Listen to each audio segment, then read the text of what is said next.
S-Log ফুটেজকে correctly expose করা while recording it's a bit difficult. ইউটিউবে তোমরা যদি ভিডিও সার্চ করো যে হাউ টু এক্সপোজ S-Log, কেউ তোমায় সাজেস্ট করবে যে 1 স্টপ ওভার এক্সপোজ করে ক্যাপচার করতে, কেউ আবার সাজেস্ট করে যে 2 স্টপ ওভার এক্সপোজ করতে। Correctly exposing S-Log it's a bit difficult for beginners, right? এবার প্রবলেমটা হচ্ছে যে তোমরা যখন S-Log-এ কোনো ভিডিও শুট করবে, তোমরা দেখবে যে স্ক্রিনটা পুরো ওয়াশড আউট একটা কালার্স দেখাবে, যেখানে প্রপারলি এক্সপোজারটাকে জাজ করা পসিবল নয়। এবার যারা এক্সটার্নাল মনিটর ইউজ করে তাদের অ্যাকচুয়ালি কোনো প্রবলেম নেই, কারণ তারা এক্সটার্নাল লাট আপলোড করে ওরা রিয়েল টাইম ভিউটা দেখতে পাবে যে ওরা যখন নিজেদের লক ফুটেজটাকে Rec 709-এ কনভার্ট করবে ওটা কেমন দেখতে লাগবে। ওটা অ্যাকচুয়ালি রিয়েল টাইমেই তোমরা দেখতে পাবে তোমাদের কাছে যদি এক্সটার্নাল মনিটর থাকে। এবার যাদের কাছে এক্সটার্নাল মনিটর নেই বা যারা এক্সটার্নাল মনিটর ইউজ করো না, তাদের জন্য সনি ZV-10 ক্যামেরাতে একটা খুব ভালো ফিচার আছে, সেটা হচ্ছে ডিসপ্লে গ্যামা অ্যাসিস্ট। এটা হচ্ছে একটা বিল্ট ইন ফিচার যেটা ZV-10 ক্যামেরার মধ্যে আছে,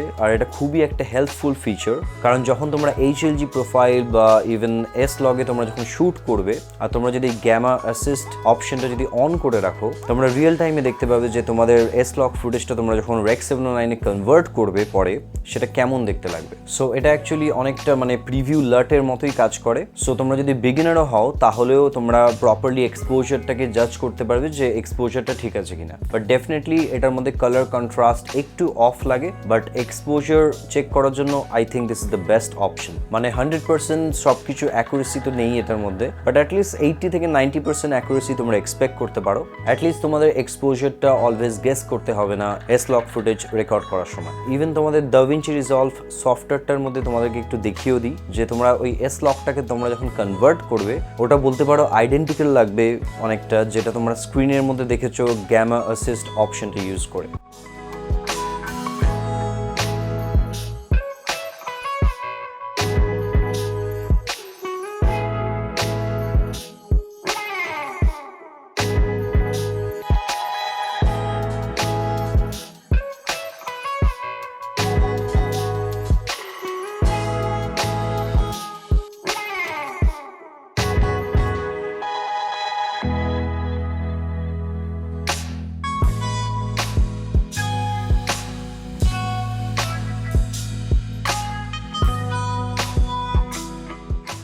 সো তোমরা এই গ্যামা অ্যাসিস্ট অপশনটা ইউজ করে তোমরা রিয়েল টাইম ডিসাইড করতে পারবে যে তোমাদের 1 স্টপ ওভার এক্সপোজ করে ফুটেজটা রেকর্ড করা উচিত নাকি 2 স্টপ। আর যদি তোমাদের এই ভিডিওটা হেল্পফুল লাগে প্লিজ লাইক করতে ভুলো না, আর subscribe to my channel as well, কারণ ইচ অ্যান্ড এভরি উইক আমি নতুন ভিডিও নিয়ে আসতে থাকি। আর এরপরেও যদি তোমাদের কোনো কোয়েশ্চেন বা কোয়ারিজ থাকে তোমরা নিচে অলওয়েজ কমেন্ট করতে পারো। So see you on the next one.